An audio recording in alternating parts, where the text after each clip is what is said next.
Today on the Christian Nerds Unite podcast, we're going to be talking about Marvel's Disney Plus show, Hawkeye. And we'll get to all of that right after this. A new year is just around the corner, and I can't believe it. And it's time for me to review my goals from this year and to start setting goals for next year. If you're wanting to learn more about how to set realistic goals and make a plan to achieve them, check out the Goal Process 101 ebook. I lay out a simple, easy to understand and implement process for you, helping you celebrate what you've already accomplished and taking the steps needed to accomplish your goals next year. Download your copy at goalprocess101.com. And now, back to the show.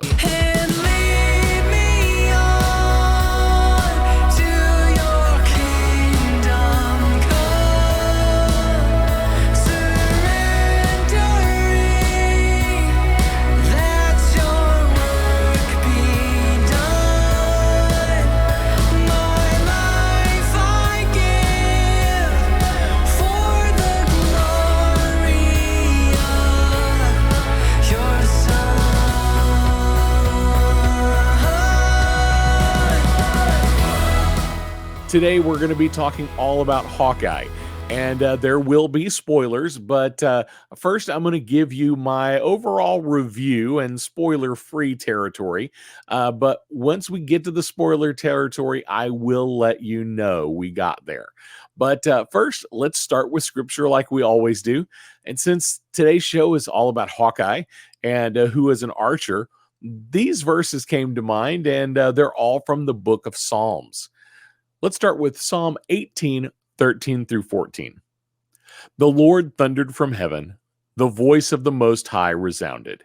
He shot his arrows and scattered the enemy. With great bolts of lightning, he routed them.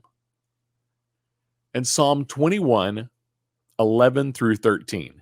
Though they plot evil against you and devise wicked schemes, they cannot succeed. You will make them turn their backs when you aim at them with your drawn bow. Be exalted in your strength, Lord. We will sing and praise your might. Psalm 45, 3 through 6. Gird your sword on your side, you mighty one. Clothe yourself with splendor and majesty. In your majesty ride forth victoriously in the cause of truth, humility, and justice. Let your right hand achieve awesome deeds.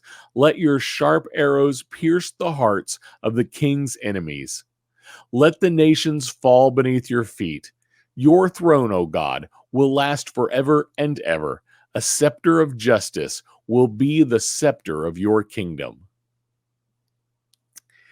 Well, many times in the Old Testament, especially in Psalms, God is shown as or depicted as a skilled archer, either piercing the enemy or piercing the hearts of the people who have strayed. And I pray that the Lord will pierce our hearts today and show us where we've gone wrong, as well as show us his love and grace toward us. And I hope these verses spoke to you and that this will be your prayer as well. Now, let's get into Hawkeye, and I want to start with a little no spoiler review. First of all, I thought the show was really great, absolutely worth watching. Jeremy Renner as Clint Barton, Hawkeye, did absolutely great as always. He is quite the talent for this. Then we have Haley Steinfeld, who is Kate Bishop, and if you're not super familiar with her, she has been a singer. Was in the Pitch Perfect movies, but this is also not her first venture into Marvel. She is actually the voice of Gwen Stacy in the Spider-Man Into the Spider-Verse movie, and will be Gwen Stacy again in the upcoming sequel to that animated movie. Now, I think she did a fantastic job as Kate Bishop. Really great actress. Definitely funny, and she can be serious when she needs to be. It really, really worked well for this film, and I think she and Clint worked very, very well together. Clint's not his real name. Jeremy Renner. Haley Steinfeld and Jeremy Renner did really, really well together as a pair in this show. Now, since some of the other actors I'm going to dive into will really get into spoilers, I'm going to wait to talk about them. Um, Now, this definitely felt every bit of a Marvel show. We had the light humor, we had the action, we had some emotion. It's an overarching story arc. Most of these Marvel shows are not really episodic. What I mean by that is, like if you look at something like The Mandalorian, um, once you get into the second, third episode, they're kind of standalone. My wife, who is not a huge Star Wars fan, but will watch shows with me from time to time. She could watch an episode of The Mandalorian from the middle, and pretty much it would make sense. And she probably wouldn't grab all of the things that I would see in the film because I've seen, or the show, because I've seen so much other Star Wars content. But I think it would make sense. This, on the other hand, really, you have to kind of have the whole story arc for it to make sense. It kind of feels like it starts in the middle of something and kind of ends in the middle of something on every episode, except for the very beginning and very ending. So it definitely has that Marvel story arc that a lot of the Disney Plus Marvel shows have. Without getting into spoilers, this one is very much about family, which is interesting. Several families, to be precise, and we'll talk all about the families here in a few moments. As with most Marvel shows and movies, there's some light language and nothing overtly sexual, and of course, lots of action movie violence kind of stuff. This isn't, we've got Hawkeye with arrows. You are going to see lots and lots of people stabbed with arrows repeatedly.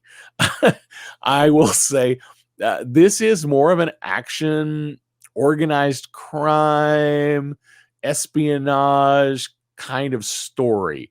It has some comic book elements, but it's not much of the super powered, overpowered comic book superhero kind of stuff. We don't have Thor coming down with thunder. It's more of the, I am so highly skilled at what I do, it's unrealistic. That's the kind of comic book hero. That's the kind of MCU movie we have here. Uh, I really was not going into this expecting to like it as much as I did. When I heard there was going to be a Hawkeye show, I was interested. I definitely wanted to see it. Hawkeye is a character I really enjoyed from the comics. Now, in the comics, he's a lot more of a hothead, and actually, he started out as a villain and then changed over to become one of the early Avengers, and back in the 60s even. So he's been around for a long, long time. He's got a long history. So I was interested to see what they were going to do with this show. As I saw the trailers, I became more and more interested, and I really, really enjoyed it much more than I thought I was going to. I think it was much better than I expected it to be. Definitely well worth watching. It's worth your time. Now, let's get into some spoilers. So, this is your spoiler warning, and we'll talk about some of the things that happened, and we're going to talk about some of the things some of where I think we're going to go. So once again, this is your spoiler warning. For those who are not super familiar with the comics, um, a lot of some of this story is derived from the Hawkeye comics from 2012, the Matt Faction comic series. Obviously, this is MCU, so a lot of things have changed, and that's pretty normal. And also, it makes sense for this particular story to have some changes so that it fits better into the MCU rather than trying to recreate what the comics did. However, if you watched the ending credits, where they show all the colorful images, where they flash the names up on the screen. That is very reminiscent of the covers from the Matt Faction series of Hawkeye. So the story definitely focuses on the Ronin suit worn by Clint in Marvel's Avengers Endgame and the reputation that the wearer had with fighting organized crime. Now, this was really sold as a Clint is going to be training Kate. And it turns into more of a Clint has a mission, and along the way, he trains Kate. Not that was the goal, but that is the result. So it was kind of an interesting take, and I really enjoyed that. Of course, there are, like I said, lots of other threads along the way that you could pull out, lots of little story threads. And as I said, this is all about family. Now, what do I mean by that? Well, we've got Kate's family. So we've got her mom, Elena Bishop, who we find out later is part of a huge organized crime organization who's actually trying to get out of it. Then we have her mom's fiance, whose character name is Jack Duquesne. And in the comics, Jack Duquesne is called the Swordsman. He is actually one of the people who trained Hawkeye in the comic books. That's the backstory there. We completely MCU this thing, and so retcon all of that. And he happens to be a guy who happens to be a really, really good fencer. And we do get to see him put on some sword play later in the final episode, but we don't see him really as a superhero. We don't see him as the guy who trained Hawkeye. It's completely different storyline there. Then we have Clint's family, and this is kind of the focus on the show. The goal is for Clint to get home for Christmas, and this is I did my Christmas episode several weeks ago. And did our 10 categories for what makes something a Christmas movie. This is definitely a Christmas show. It hits almost all of the criteria. But we see Clint's family early on in the show, and we see him in New York with his kids. It's a little weird. Why is mom not there? I'm not sure. I don't understand that part. But it definitely is. This is one of those. It was written so that it could happen, so that the movie could happen. But the kids are there with dad in New York. They go see Rogers the musical. Oh my goodness, we'll get to that in a little bit. But then we do see Clint's wife, Laura Barton, mostly talking on the phone with Clint and helping along the way, which is kind of interesting. She does a lot more things than you expect her to be able to do. Finding out information for Clint, checking up on people. She's doing some research that you wouldn't expect Clint's wife to do, and we've never seen her do this kind of work before.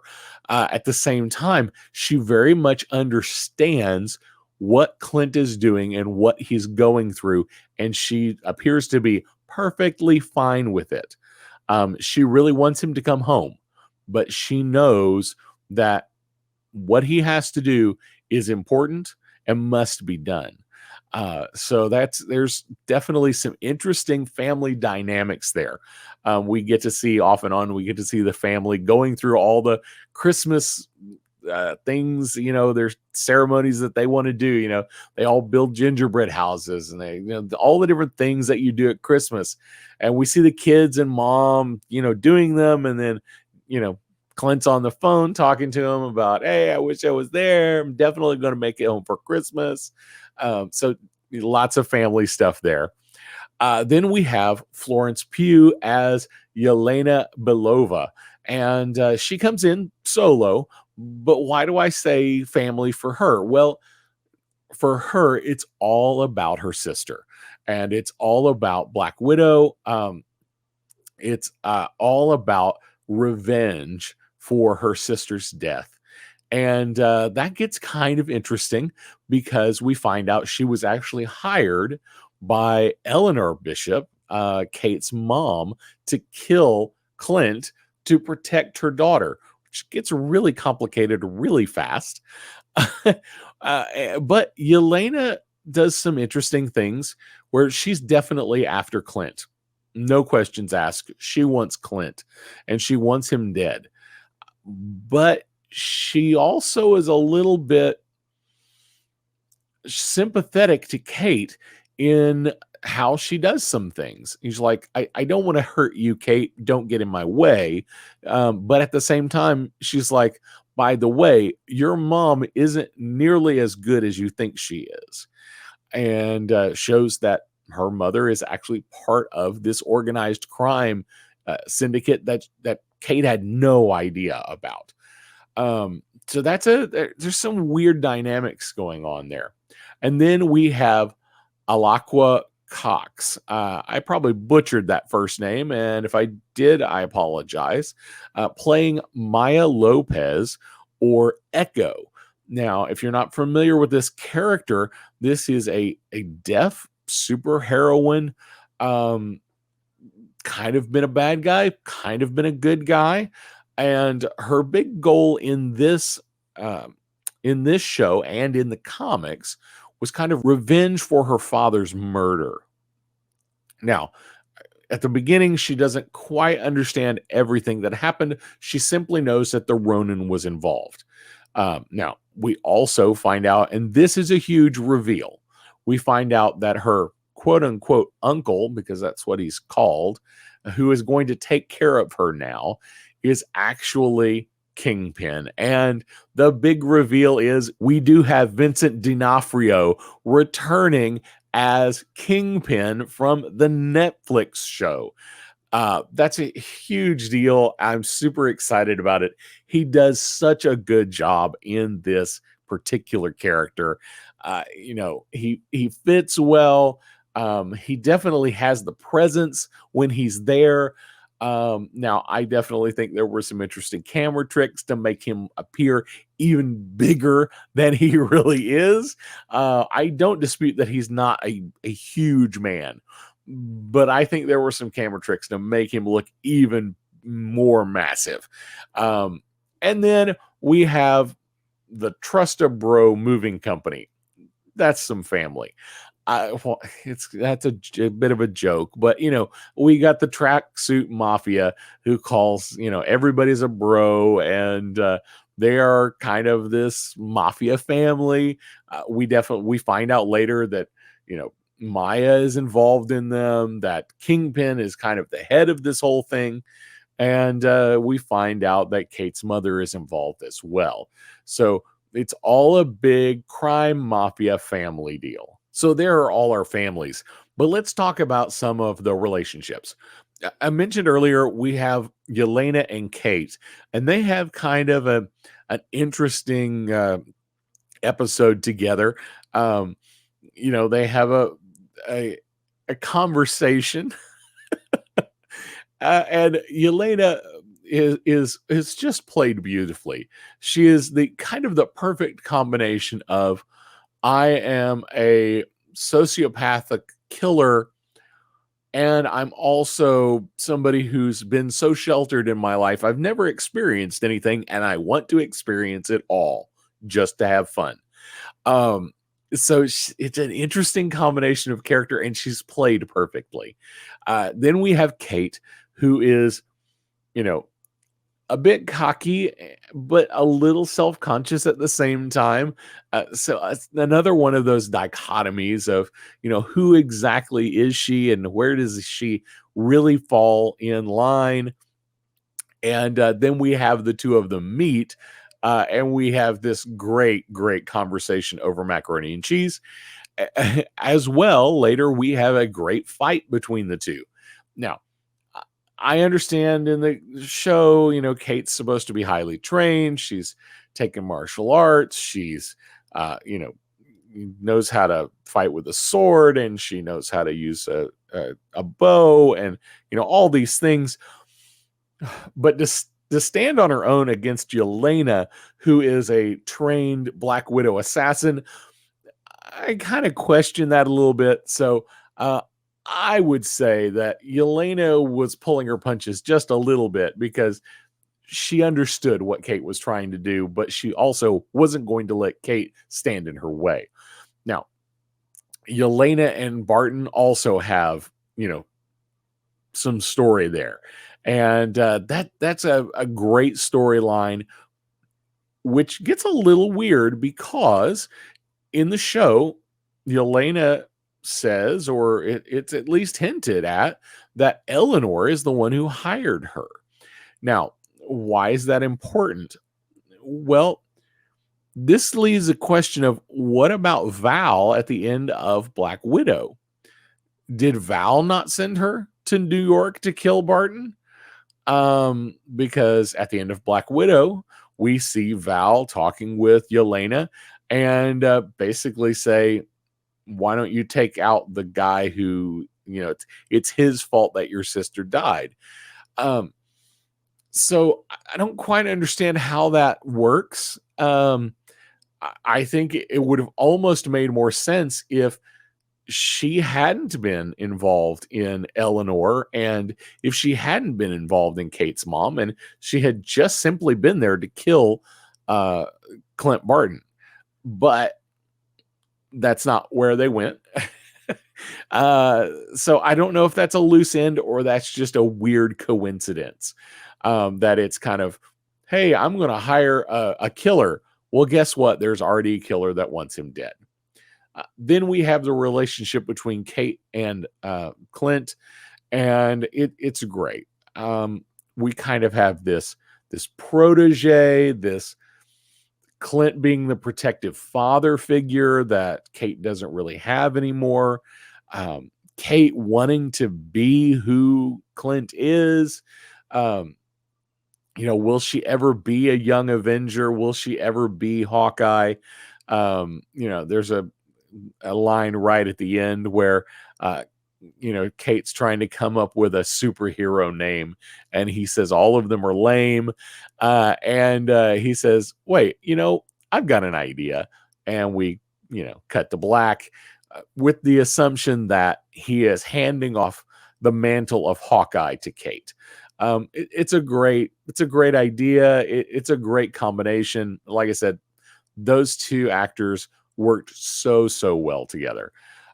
Then we have Maya. Maya, this deaf superhero villain, some combination, anti-hero maybe. Not sure exactly where they're going in the future. We do know that she is going to get her own Disney Plus show as Echo. Her own series. I'm looking forward to it. In this show, I thought she did a fantastic job. It can't be easy to play a deaf actor, to play a deaf character, just to get along through everything that you're supposed to do. But she does a really great job of it. And now in the comics, this is what gets a little weird. We talk about, the MCU is definitely different than the comics.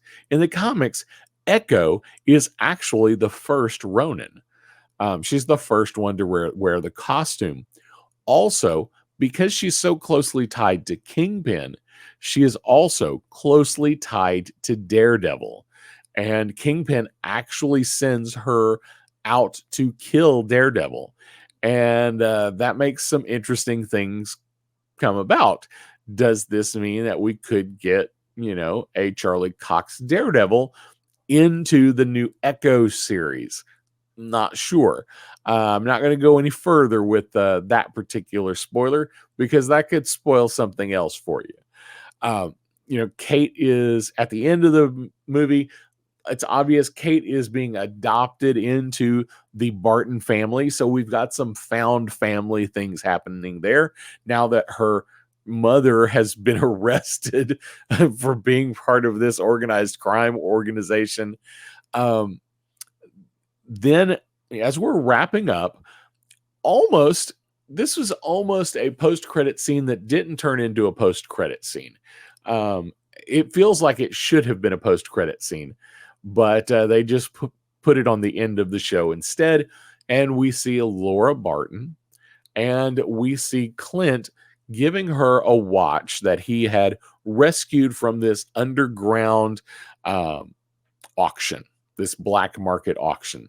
The watch is a Rolex, and as she turns it around to the back, we see a Shield logo, and we see the number 19. Now, why is that significant, and why is that worthy of what I would say this should have been a post-credit scene? Here's why. Agent 19 and as part of Shield in the comics is a callback to Agent 19 of Shield, who is a character named Mockingbird, and very much in the Clint Barton Hawkeye kind of vein. She doesn't really have superpowers. She's just so super trained that she's unbelievable.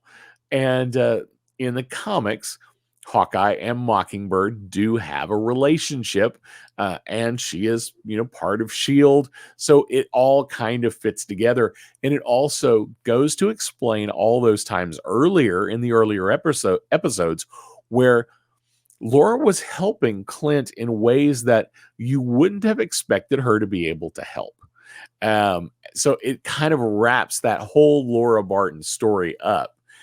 Now, retired agent from Shield. Where are we going to see her later? I'll get to that in a minute. Now, the real post-credit scene. Why did this have to happen? So post-credit scene, first episode, we saw bits and pieces of the Rogers the musical, and it's amazingly horrific.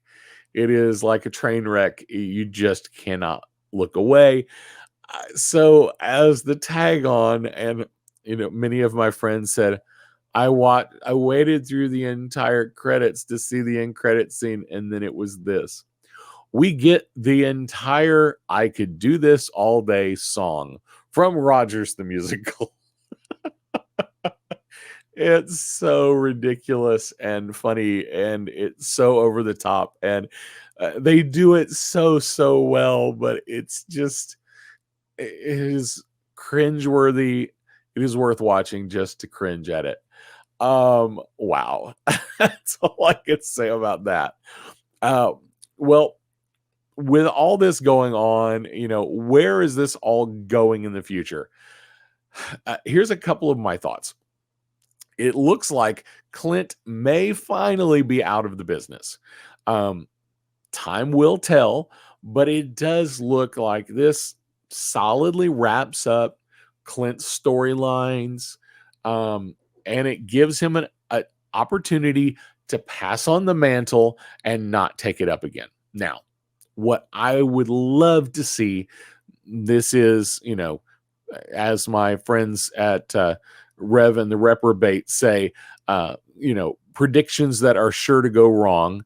What I would love to see is a Young Avengers show where Clint is kind of the Nick Fury of the Young Avengers.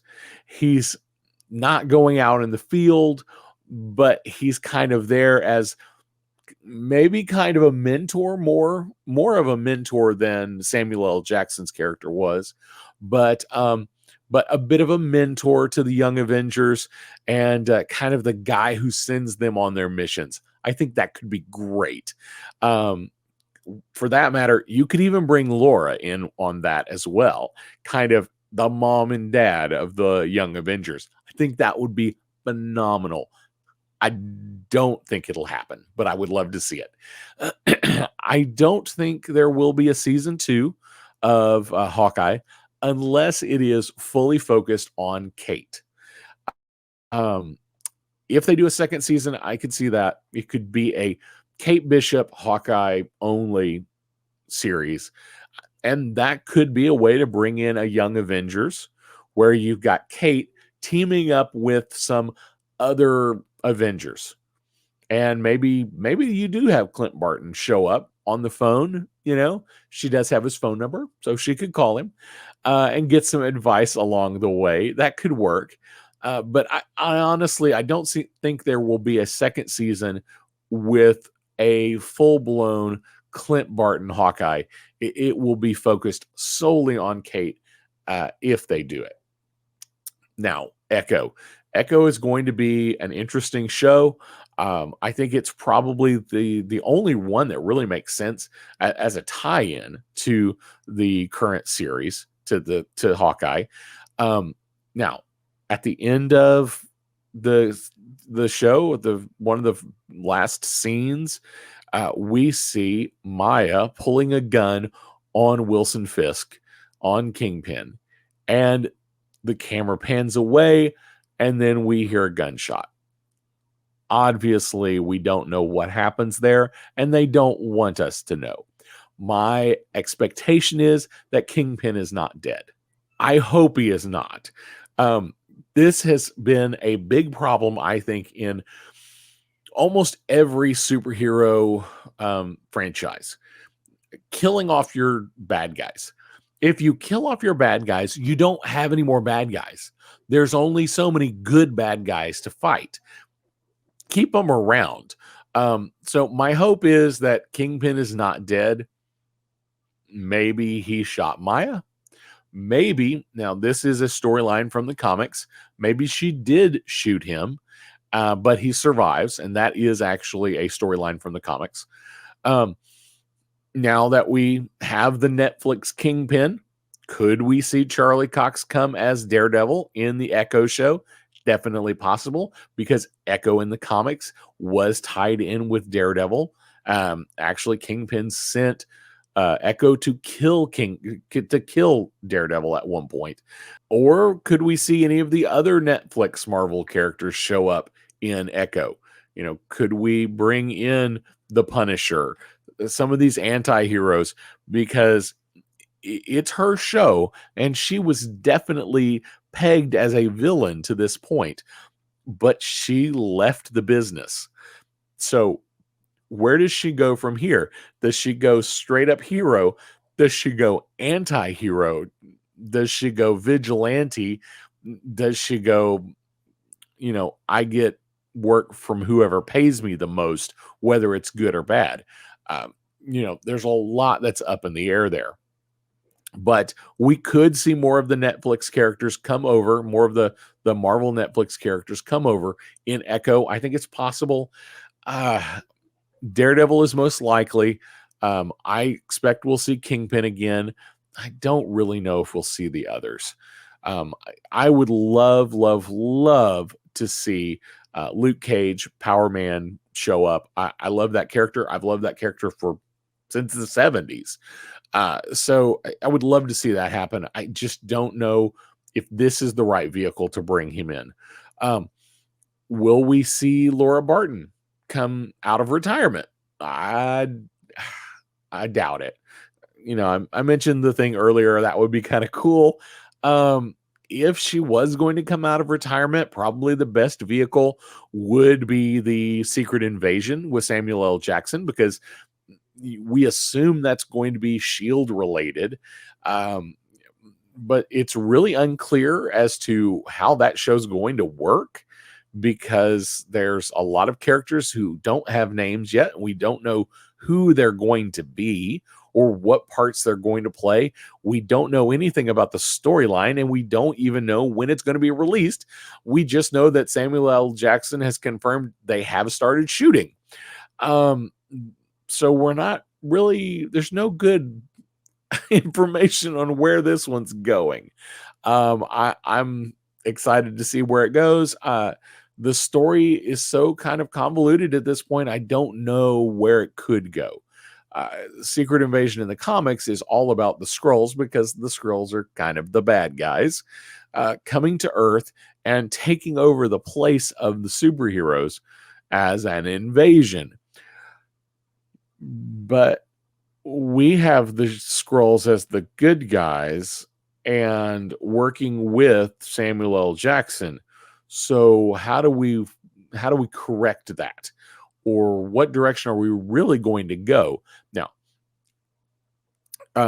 none of the current slate of other films or shows feels like a good fit for any of the characters here. You know, Clint Barton doesn't really fit in anything that's coming up. Kate doesn't. I don't think Kate fits in with anything that's coming up really well. Um, then Maya is going to be an Echo. She's got her own show. But she doesn't seem to fit in any of the others. None of the movies that are coming up really fit into these storylines. We've got She-Hulk, Moon Knight, and Ms. Marvel, and a couple of those are, a little more grounded, but She-Hulk's probably the most likely of those three, because it would be easy to have somebody step in for a cameo, because it's, Law and Order in the Marvel universe as a comedy. I don't know what this is going to be. This is going to be so weird. But it does have total possibilities to have lots and lots of cameos. So I could see that as a possibility, but I don't feel like any of these people would show up in that for cameos. Then plus they're all slated to release this year.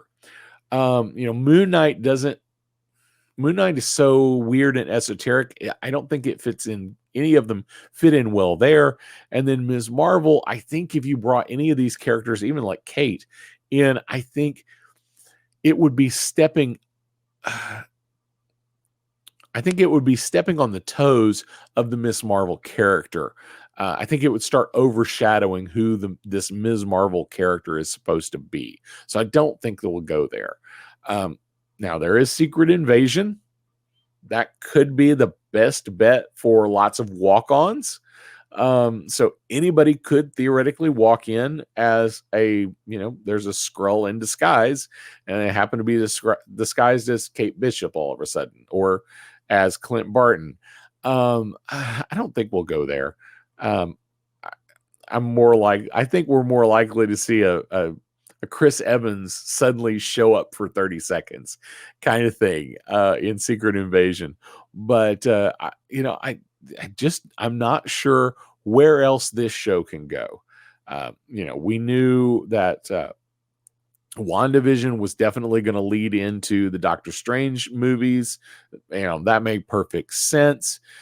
We've got the Falcon and the Winter Soldier. We knew that was going to lead into a new Captain America movie and could lead into any of the Avengers movies in the future.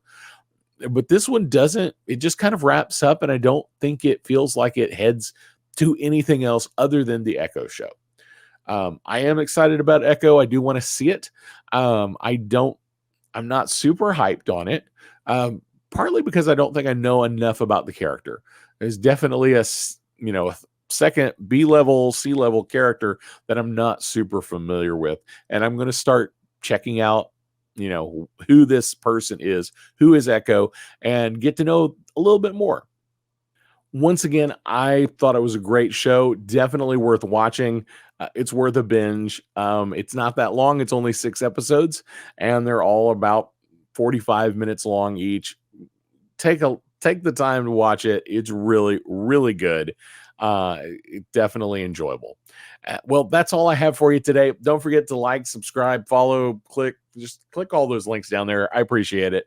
And check out our website. You can find all of our social links and our links to our YouTube there at christiannerdsunite.com. And while you're there, click on the support tab. We would love to have you as a Patreon. And before you go, I do want to leave you with this blessing from Romans 15:13. May the God of hope fill you with all joy and peace as you trust in him, so that you may overflow with hope by the power of the Holy Spirit. We'll see you next week. Blessings.